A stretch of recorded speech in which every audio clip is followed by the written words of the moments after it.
China's now pressuring Taiwan, who, we help. China's looking to control Taiwan.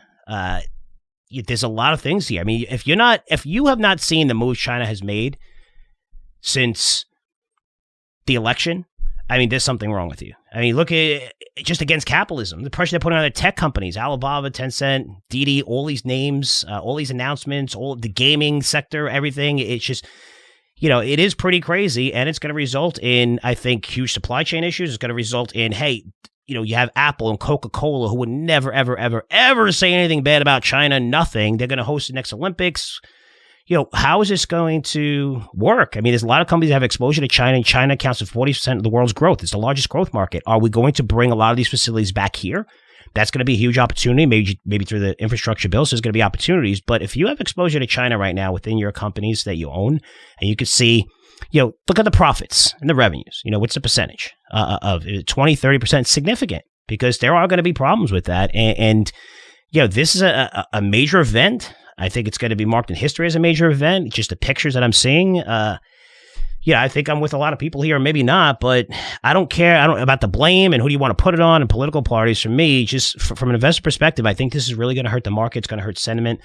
It's going to make things worse with China again, who is the biggest growth market in the world. But to me, this is a scary situation that's not going away, and it puts a whole new level of risks on the market, which we've seen in this industry where constant money printing, unlimited money printing, interest rates low forever, always great. That's awesome. They're going to keep it like that forever. But look at inflation going out of control. We've seen it through a couple of companies. Look at the labor shortage going on. I mean, massive inflation taking place right now. While economic data is kind of like falling off a little bit.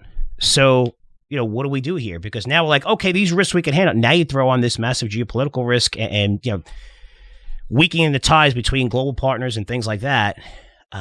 It might be too much for this market to handle. It may be.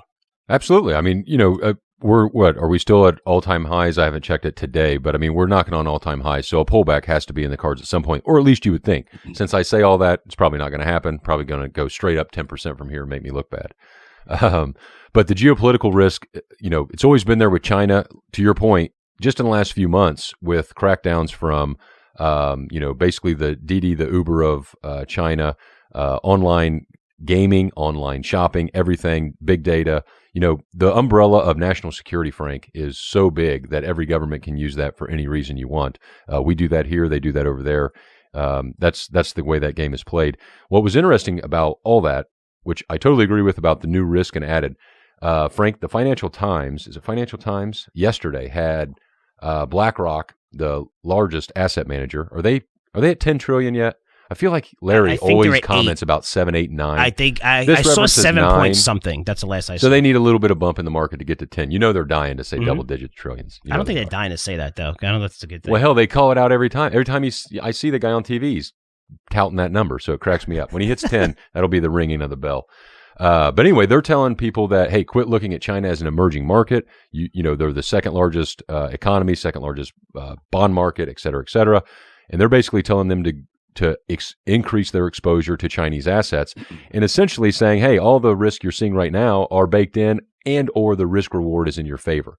That's an interesting thing because money managers or individual investors, it's not the only game in town. There's a ton of options out there. They're difficult to find at times, or, you have to manage emotions and all that kind of stuff. But man, Kyle Bass has been hitting this on the head. You do have a lot of those huge China winners are not winners anymore, Frank, because rules can change overnight. I mean, it's like crypto.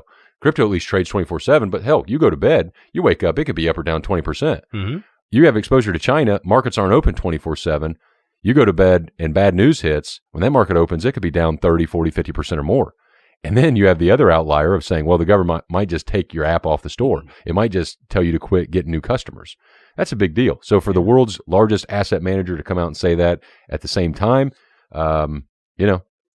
that's intriguing to me. Yeah, no, there's a good data point. And even the Galaxy digital at Novogratz, because, we were talking about, you saying that Novogratz came out on that night conference call. Yeah, that's why I love having you. And, we're listening to different things and stuff. And I own that personally. We own it in one of our portfolios for newsletters and Curzio Research. But, Yeah, you want to tell that fun story? Or go ahead. No, it's been all over the place. But he came out and said, I want to talk off the cuff. Like he's like, we have something scripted here, and that's when he was talking about, look, when stuff like this happens, it strengthens the case for Bitcoin, and it does strengthen the case for gold. It does for both of those assets. It's, what do you want to own that's kind of like, immune to something like this, but who knows what's going to happen where it is bank accounts and, we're going to see this in other countries or whatever, but it does strengthen the case like for Bitcoin, which makes sense. And, it's here, it's not going away. And, as much you're going to see it fluctuate and go nuts and everything. And now you've seen all the investment banks go in because it's a $2 trillion industry. They know they can make fees off it. It's liquid. It's going to get bigger and bigger and bigger because people are seeing this and they're getting pissed off. And it's kind of like, an FU to all governments around the world. That's what Bitcoin's about. That's what gold's about. All the money printing, all the bullshit, all the garbage from the politicians. And as more and more stuff like this just comes out and constantly comes out, people are getting more and more pissed and it's starting to join that, new class war. And it's something to think about. If you have Bitcoin, if you have Ethereum, if you have, just getting into the right cryptos and stuff like that, because the gains in this I've never seen gains in our portfolio holdings. Again, some of them came down because they were a lot higher at the top, but I'm talking about like 40x, 30x, 20x gains that we had, several of them, which is incredible. And again, some of those got cut because, they're still up. I mean, I've never seen a stock go up 40x before. I've never had a stock go up 40x or even 30x, I don't think. Maybe it was a private investment that I got in early and I held on long term, but, that's almost impossible for a retail investor to do. You could do that in crypto, so that offers that. There's a lot of shit. There's going to be a lot of shit and a lot of BS in the marketplace, but now with security tokens, NFTs, I think you're seeing the quality rise to the top. I like the idea of NFTs. I think 90% of that, 95% is all bullshit and people are just going to sell shit to try to make money off it. But, there's memorabilia that's digital, and if it's from someone that's a high profile person like a Tom Brady or something, or just special art or whatever, that's attractive. That's going to be attractive to people. I see NFTs doing well.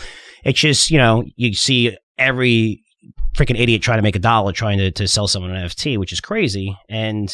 But there is value to that market. So you're seeing like the cream rise to the top in almost every industry, even ICOs.